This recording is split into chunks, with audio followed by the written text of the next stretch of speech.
Dear student, তোমরা দেখছো বেতরবাড়ি সাফল্য একাডেমি। আজ তোমাদের দেখাবো যে দর্শনের কদাচিৎ, কশ্চিৎ এই সমস্ত সংখ্যাগুলো বা খুব কম সংখ্যা বা খুব নাবাচক কোনো সংখ্যা থাকলে সেটা কোন বচনে তোমরা করবে সেটা কিন্তু আজ তোমাদের এই ভিডিওর মাধ্যমে তুলে ধরবো। সম্পূর্ণ ভিডিওটা দেখার অনুরোধ রইল। আর চ্যানেলে নতুন হলে অবশ্যই চ্যানেলটি সাবস্ক্রাইব করে পাশে থাকা বেল আইকনটি প্রেস করে রেখো।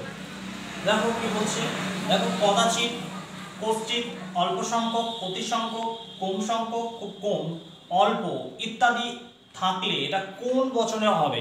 দেখো আমাদের বচন কটি, আমাদের বচন হচ্ছে কটি, চারটি বচন, এ বচন, ই বচন, আই বচন, ও বচন। তাহলে এই চারটি বচনের মধ্যে এটা আমাদের কোন বচন হবে সেটা কিন্তু আমাদের দেখতে হবে। তাহলে এই যে কদাচিৎ, তাহলে কদাচিৎ মানে কি, এই যে বচনটা আমরা দিয়েছি এখানে যেটা রয়েছে এটার মান হচ্ছে কি কদাচিৎ, কশ্চিৎ, অল্প সংখ্যক, এগুলো মান হচ্ছে খুব কম সংখ্যক, মান হচ্ছে কি না বাচক। তাহলে এগুলো মান হচ্ছে কি না বাচক, মানে হচ্ছে না মানে খুব কম আছে যেটাকে বলছে, ঠিক আছে। তাহলে যদি বলে কদাচিৎ, কদাচিৎ যদি বাক্যের মধ্যে কদাচিৎ আর প্লাস হ্যাঁ বাচক যদি কোনো বাক্য থাকে, বাক্যের মধ্যে কদাচিৎ আর হ্যাঁ বাচক থাকলে ওটা কোন বচন হবে। বাক্যের মধ্যে কদাচিৎ আর হ্যাঁ বাচক থাকলে মনে রাখবে ওটাকে তোমরা করবে ও বচন।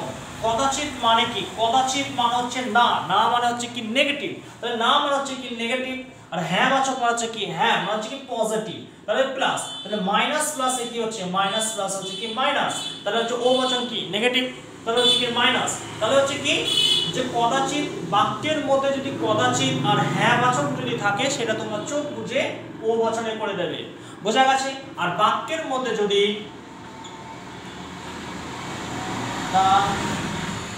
প্লাস না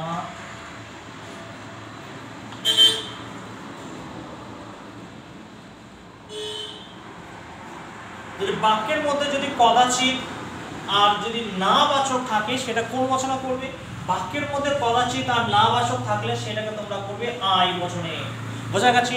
তাহলে দেখো কদাচিৎ মানে হচ্ছে না, আর না বাচক মানে তো একটা না তো আছেই, তাহলে হচ্ছে কি না নাই চলে আছে কি পজিটিভ, মানে হচ্ছে কি প্লাস, তাহলে এই না নাই হচ্ছে কি পজিটিভ মানে হচ্ছে কি প্লাস, মানে হচ্ছে আই বচন।